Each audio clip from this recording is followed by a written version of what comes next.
नमस्ते मित्रहरू, यहाँहरू सबैजनालाई मेरो युट्युब च्यानलको नयाँ एपिसोडमा हार्दिक स्वागत गर्दछु।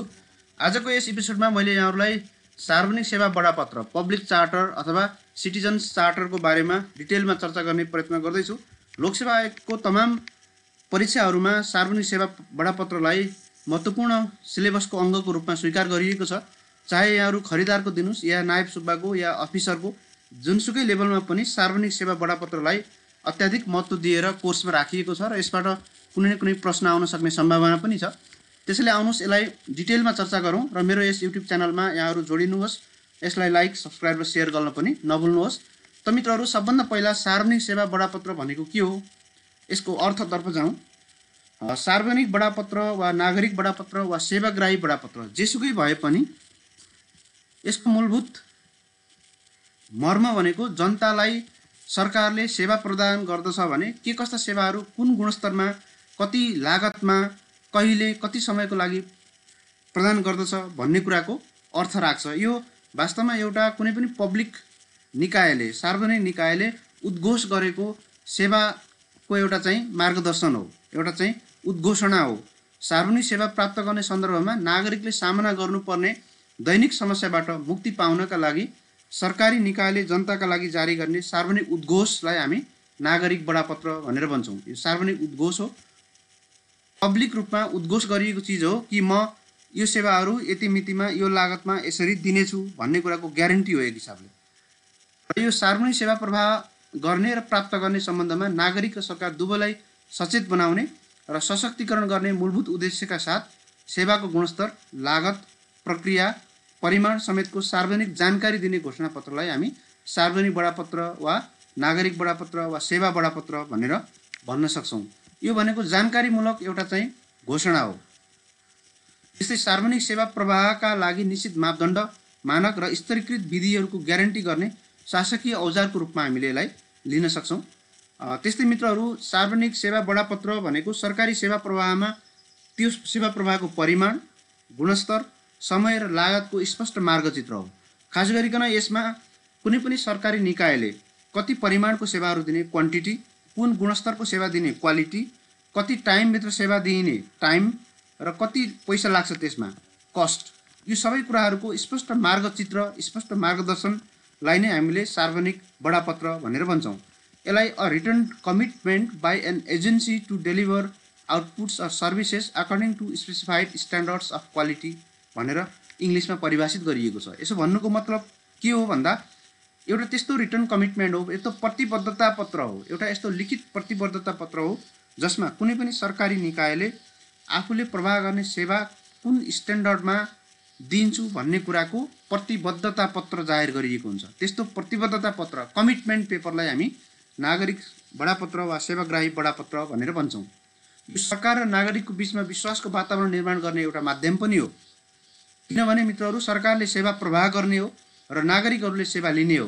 सेवा प्रदायक र सेवाग्राहीको बिचमा सम्बन्ध सेतुको रूपमा नागरिक बडापत्रले काम गर्दछ र यसले विश्वासको वातावरण पनि सिर्जना गर्छ। किन भन्दा सरकारले यो कुराहरूको सेवा मलाई दिन्छ, यो अफिसमा गएपछि यो सेवा पाइन्छ भन्ने कुराको चाहिँ ग्यारेन्टी नागरिकहरूलाई यो नागरिक सेवा पत्रले दिन्छ।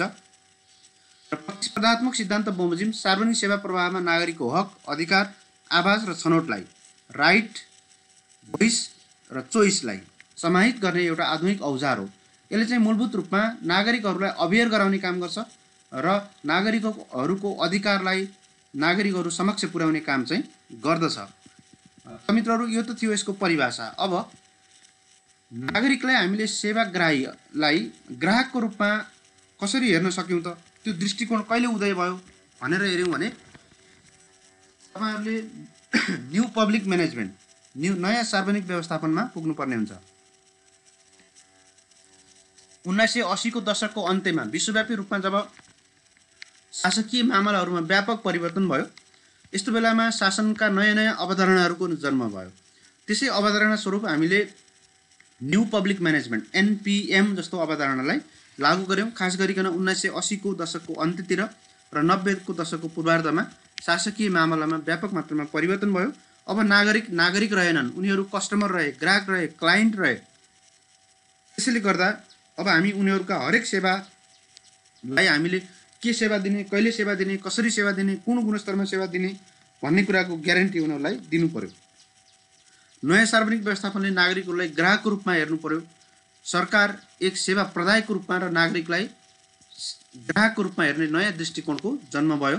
यसै सार्वजनिक व्यवस्थापनको नयाँ शैलीले नागरिकलाई ग्राहकको रूपमा सार्वजनिक सेवामा छनौट, आवाज, प्रतिस्पर्धा र गुणस्तरीय सेवाको मूल्य जस्ता नयाँ अवधारणालाई अगाडि सार्दै सरकारलाई अझ बढी जिम्मेवार बनाउनु पर्ने प्रयत्नहरू अगाडि आए र 1990को दशकमा फेरि सुशासनको नयाँ अवधारणा ल्यायो। यसले पारदर्शिता, जवाबदेहिता, उत्तरदायित्व, सहभागिता जस्ता नवीन शासकीय सोचहरूको विकास पनि हुन सक्यो। सहकार्य, साझेदारी, उपभोक्ता समूह, नागरिक समाजहरूको पनि जन्म भयो। यसले गर्दा सुशासन कायम गराउन, सरकारको दायित्व निर्वाह गराउन र नागरिकको हक अधिकारको रक्षा गर्न सार्वजनिक निकायहरूले बडापत्र राख्नै पर्ने अवधारणाको जन्म भयो। यो अवधारणाको सिद्धान्तहरू के हुन् त? नागरिक बडापत्र राख्नुको पछाडिको सिद्धान्तहरू के हुन् भनेर सैद्धान्तिक तवरले हेर्न थाल्यौँ भने यो राख्नुको पछाडि गुणात्मक सेवा प्रदानको सिद्धान्त छ। हरेक नागरिकलाई हामीले सेवा प्रदान गर्छौँ तर त्यो तोकिएको गुणस्तरभन्दा कमजोर हुने छैन भन्ने कुराको ग्यारेन्टी गर्नुपर्छ। सार्वजनिक सेवाको छनौटको सिद्धान्त, हरेक नागरिकलाई छनौट दिनुपर्छ, नागरिकलाई बाध्यकारी सेवाहरू दिनु हुँदैन भन्ने कुराको यसले चाहिँ ग्यारेन्टी गर्छ। त्यस्तै स्तरीकृत मानकहरूको सिद्धान्त, स्ट्यान्डर्डहरू, सेवा प्रदान गर्दा कुन स्ट्यान्डर्डहरूमा दिने बेन्चमार्कहरू, स्ट्यान्डर्डहरूले निर्धारण गर्छ। सेवा सुनिश्चितताको सिद्धान्त, सेवाको ग्यारेन्टी हुन्छ यसमा। त्यस्तै गुनासो व्यवस्थापनको सिद्धान्त, सेवाग्राहीले यदि सेवा पाएन भने गुनासो कहाँ दिने हो, उजुरी कहाँ दिने हो, त्यस्तै क्षतिपूर्ति कहाँबाट पाउने हो जस्ता कुराहरू यसमा आउँछ। सार्वजनिक साधन र स्रोतको उच्चतम उपयोगको सिद्धान्त, सार्वजनिक साधन स्रोतहरूको महत्तम उपयोग गर्ने र सेवाग्राहीलाई प्रभावकारी सेवा दिने सिद्धान्त। उत्तरदायित्वको सिद्धान्त, हरेक सार्वजनिक पद धारण गरेको व्यक्तिले आफूले अवलम्बन गरेको जुन पेसा छ त्यो पेसा र सरकारले उसलाई दिएको स्रोत साधनको ग्यारेन्टीको जिम्मा लिनुपर्छ, त्यसको सदुपयोगको जिम्मा लिनुपर्छ र सदुपयोग गरेन भने त्यसको उत्तर दिनुपर्छ, कठघरामा उभिनुपर्छ भन्ने सिद्धान्त यसले बोकेको छ। पारदर्शिताको सिद्धान्त, मित्रहरू, सार्वजनिक सेवा बडापत्रले नागरिकहरूलाई सेवा प्रदान गर्ने सन्दर्भमा हरेक सरकारी निकायहरू पारदर्शी, उत्तरदायी, जवाबदेही, जिम्मेवार हुनुपर्छ भन्ने कुरा यसले मान्दछ। लागत प्रभावकारिताको सिद्धान्त, मितव्ययिताको सिद्धान्त हो। कमभन्दा कम लागतमा नागरिकहरूले सेवा पाउनुपर्छ भन्ने सिद्धान्तलाई यसले अङ्गीकार गरेको छ। त्यस्तै यसले अर्को समाहित गरेको सिद्धान्त निरन्तर सुधारको सिद्धान्त हो।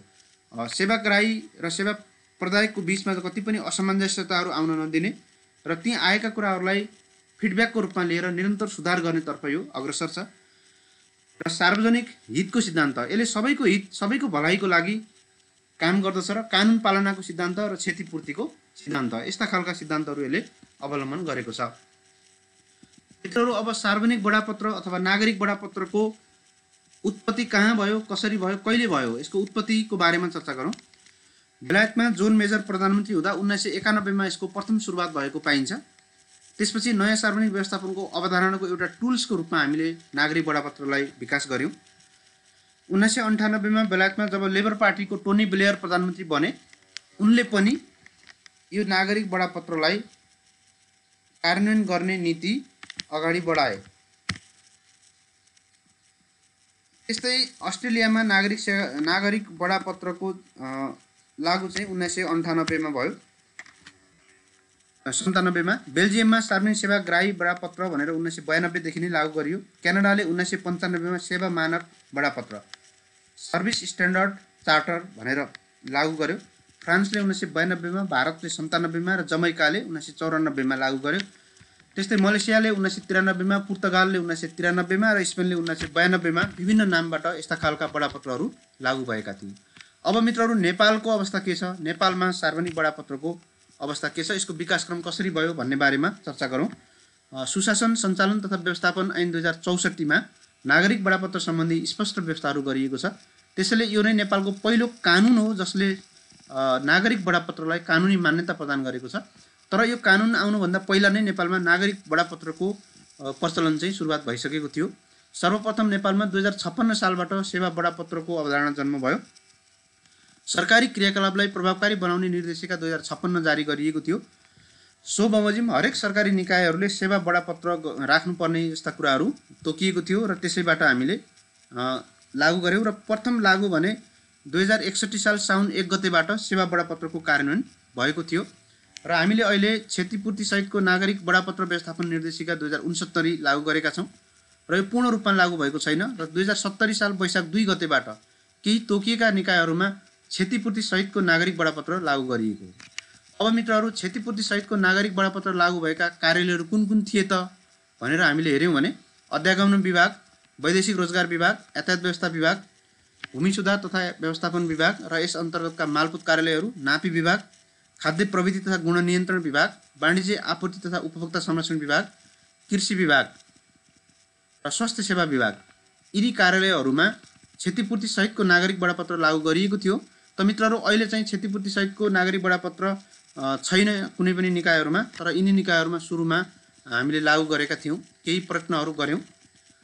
अब मित्रहरू, नागरिक बडापत्रका मूलभूत अङ्गहरू, यसको कन्स्टिट्युएन्ट्सहरू के हो, यसको इन्ग्रिडियन्ट्सहरू के हो भन्ने कुरा हेरौँ। नागरिक बडापत्रमा के कुराहरू हुन्छ त भन्दा सङ्गठनको दीर्घकालीन गन्तव्य, लक्ष्य र उद्देश्यहरू राखिएको हुन्छ, सङ्गठनको कार्यक्षेत्र, भूमिका र जिम्मेवारीहरू राखिएको हुन्छ, त्यस्तै ग्राहक नागरिकहरूको पहिचान, हाम्रा ग्राहकहरू को हुन् भन्ने कुरा हुन्छ, सेवाको विवरणहरू दिइएको हुन्छ, सेवाको गुणस्तर, लागत, परिमाण र समयहरू उल्लेख गरिएको हुन्छ, सेवा प्रवाहको तरिका, प्रक्रिया, विधि, प्रणाली के हो त्यो कुरा उल्लेख गरिएको हुन्छ, कुनै पनि सेवा लिनका लागि आवश्यक कागजातहरू के हुन्, डकुमेन्टहरू, त्यो डकुमेन्टहरू उल्लेख गरिएको हुन्छ, त्यस्तै गुनासो व्यवस्थापन संयन्त्र र विधिहरूको चर्चा गरिएको हुन्छ। यसको अतिरिक्त अन्य प्रतिबद्धताहरू पनि हुन्छ, हामी सेवा दिनमा यो कुराहरूमा प्रतिबद्ध छौँ भन्ने प्रतिबद्धताहरू जाहेर गरिएको हुन्छ। त्यस्तै क्षतिपूर्ति सम्बन्धी व्यवस्थाहरू पनि उल्लेख गरिएको हुन्छ र प्रत्येक कामको लागि जिम्मेवार व्यक्ति को हो र उजुरी दिने व्यक्ति को समक्ष उजुरी दिने भन्ने कुराहरू उल्लेख गरिएको हुन्छ र त्यसका अलावा सेवाग्राहीले के कस्ता कर्तव्यहरू पालना गर्नुपर्छ भन्ने कुराहरू पनि उल्लेख गरिएको हुन्छ। मित्रहरू, नेपालले सार्वजनिक बडापत्रलाई व्यवस्थित गर्न के कस्तो सुधारहरू गर्नुपर्छ त भन्ने क्वेसन हामीले हेऱ्यौँ भने सार्वजनिक सेवा अधिकार कानुन बनाएर लागू गर्नुपर्छ। सार्वजनिक सेवा अधिकार कानुन अहिलेसम्म बन्न सकेको छैन। सार्वजनिक सुनवाईको प्रभावकारी व्यवस्थापन गर्नुपर्छ, सुनवाईका कुराहरू अगाडि ल्याउनुपर्छ, क्षतिपूर्ति सहितको सेवा प्रवाह गर्नुपर्छ, प्रक्रियागत सरलीकरण गर्नुपर्छ, जनसचेतीकरण गर्नुपर्छ र समयबद्ध सेवाको ग्यारेन्टी कानुन बनाई लागू गर्नुपर्छ। यी कुराहरू लागू गर्यौँ भने सार्वजनिक सेवा पत्र अझ प्रभावकारी हुन सक्छ। मित्रहरू, इक्जाममा आउने एउटा क्वेसन मैले यहाँनिर लेखिदिएको छु। सार्वजनिक सेवा बडापत्रका उद्देश्यहरूमाथि प्रकाश पार्दै यसका फाइदाहरू उल्लेख गर्नुहोस्। Shedding light on the objectives of public service charter and mention its benefits भन्ने छ। मूलत सार्वजनिक सेवा बडापत्रका उद्देश्यहरू के हुन् र यसका फाइदाहरू के हुन् भन्ने कुरा छ। मैले यहाँनिर एन्सर पनि लेखिदिएको छु। नागरिक बडापत्र भनेको सेवा प्रदायक सार्वजनिक निकायहरूले आफूले प्रवाह गर्ने सेवा र सेवा प्राप्ति प्रक्रियाको सम्बन्धमा नागरिकप्रति गरेको लिखित प्रतिबद्धता, return commitment of the service providers towards it's citizens in respect of service and service receiving process हो। सार्वजनिक निकायबाट सेवा प्रापकको रूपमा सम्बन्धित राज्यका नागरिक मात्र नभएर अन्य देशका नागरिक तथा संस्थाहरू समेत रहने भएकोले आजभोलि नागरिक बडापत्रको सट्टा सार्वजनिक सेवा बडापत्र, पब्लिक सर्भिस चार्टर भन्ने प्रचलन बढ्दै गएको छ। सार्वजनिक सेवा प्रवाहमा सार्वभौमसत्ताको नियम, प्रिन्सिपल अफ सोभरेन्टी अनुसार राज्यको मालिक भनेका सार्वभौमसत्ता सम्पन्न जनता हुन्। तसर्थ राज्य र यसका निकायहरूले जनतालाई मालिक र आफूलाई सेवक मानी जनतालाई छिटो, छरितो तथा गुणस्तरीय सेवा प्रदान गर्नका लागि सधैँ क्रियाशील हुनुपर्छ। सार्वजनिक सेवा प्रदायकलाई आफ्ना सेवाग्राहीप्रति थप उत्तरदायी र जवाबदेही बनाएर सार्वजनिक सेवामा सुधार गर्ने नवीन साधन, इनोभेटिभ डिभाइसको रूपमा हामीले सार्वजनिक सेवा बडापत्रलाई लिएका छौँ। यसको प्रमुख उद्देश्य भनेको सार्वजनिक सेवाको गुणस्तर बढाउने तथा सार्वजनिक निकायलाई आफ्ना सेवाग्राहीप्रति उत्तरदायी र जवाबदेही बनाउने हो। बुँदागत रूपमा भन्नुपर्दा यसका उद्देश्यहरूलाई निम्नानुसार उल्लेख गर्न सकिन्छ। शासनलाई जनउत्तरदायी र नागरिक मैत्री बनाउने, कानुनको शासनलाई प्रत्याभूत गर्ने, सार्वजनिक निकायहरूमा पारदर्शिताको प्रवर्धन गर्ने, सरकारी काम कारबाहीमा अनियमितता, ढिलासुस्ती र भ्रष्टाचार हटाउने, सेवा वितरण प्रणालीमा सुधारको लागि पृष्ठपोषणहरू प्रदान गर्ने, सेवा प्रदायक तथा सेवाग्राहीको समयको बचत गर्ने, सेवाग्राहीको सशक्तिकरण गर्ने, दण्ड पुरस्कार प्रणालीलाई व्यवस्थित गर्ने र समग्रमा भन्दा मुलुकमा सुशासन कायम गर्ने। यसरी यी विभिन्न उद्देश्यका साथमा नागरिक बडापत्र लागू गरिएको हो। अब मित्रहरू, सार्वजनिक सेवा बडापत्रका फाइदाहरू के हुन्? माथि लेखिएका उद्देश्यहरूबाट पनि सार्वजनिक बडापत्रका फाइदाहरू बोध हुन्छ। सार्वजनिक बडापत्रका फाइदाहरूलाई बुँदागत रूपमा भन्नुपर्दा निम्नानुसार भन्न सकिन्छ। सेवाग्राहीले सजिलोसँग सेवा प्राप्त गर्छन्। सार्वजनिक निकायहरूमा बिचौलिया र गलत कर्मचारीहरूबाट सेवाग्राही ठगिने अवस्थाको अन्त्य हुन्छ। सेवा प्रदायक सार्वजनिक कर्मचारीहरूलाई सेवा प्रदान गर्न कुन कुन कागजात हेर्ने, कति शुल्क वा दस्तुर लिने, कति समयभित्र सेवा प्रदान गरिसक्ने भन्ने कुराको मार्गदर्शन भई सेवा प्रवाहमा देखिने अन्योलता हट्छ। बडापत्रमा नै उजुरी गर्ने व्यवस्थाले सार्वजनिक सेवा प्रवाहमा सुधारको लागि समयमै जनताको पृष्ठपोषण फिडब्याकहरू प्राप्त हुन्छ र सेवा प्रवाहलाई सरल, पारदर्शी र गुणस्तरीय बनाउन सकिन्छ। अब यो प्रश्नको निष्कर्षमा हामीले सार्वजनिक सेवा बडापत्र सार्वजनिक सेवा प्रदायकलाई आफ्ना सेवाग्राहीप्रति थप उत्तरदायी र जवाबदेही बनाएर सार्वजनिक सेवामा सुधार गर्ने नवीन साधन इनोभेटिभ डिभाइसको रूपमा लिनुपर्छ। नेपालले नयाँ शासन प्रणालीको अवलम्बन गरेसँगै प्रभावकारी सार्वजनिक सेवा प्रवाह तथा सुशासनप्रति आम जनताको बढ्दो माग र आकाङ्क्षा बमोजिम सम्बोधन गर्न सार्वजनिक सेवा बडापत्रलाई प्रभावकारी रूपमा लागू गर्न वाञ्छनीय देखिएकोले यसतर्फ सरकारवाला सबैको बेलैमा ध्यान जान जरुरी छ। त मित्रहरू, यसरी हामीले सार्वजनिक सेवा बडापत्रको बारेमा डिटेलमा चर्चा गर्ने प्रयत्न गऱ्यौँ। मेरो यस युट्युब भिडियोलाई यहाँहरूले लाइक, सब्सक्राइब र सेयर गर्न नभुल्नुहोला। अर्को भिडियो मार्फत म यहाँलाई अरू कुनै विषयवस्तुमा जानकारी लिएर आउनेछु। आजलाई यति गरौँ। हस्त, नमस्ते।